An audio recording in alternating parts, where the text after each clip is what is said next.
Napansin mo rin ba yung sarili mo na hindi ka na nagpo-force ng connection? Like, hindi na big deal sa'yo kung wala kang kausap? Or kahit walang mangumusta? As long as okay ka naman without anyone.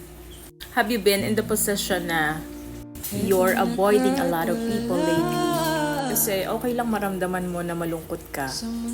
Kesa naman mapapaligiran ka ng mga taong nandyan lang kapag convenient sa kanila. You are enjoying the moment of silence. At masasabi mo sa sarili mo na, this is me protecting and choosing myself over validation and pleasing everyone that surrounds me. Baga, the bottom line is, may peace of mind kapag hindi mong hindi ipagsiksikan yung sarili mo sa mga taong ayaw sa'yo. Let them ignore you. Kasi lagi naman less expectation, less stress. And sa paglipas ng panahon, mapapansin mo na lang yung sarili mo na dati nalulungkot ka kapag may taong ayaw sa'yo or hindi ka kinakausap. Pero ngayon nasa era ka na ng pag ayaw sa'yo, ayaw mo na rin.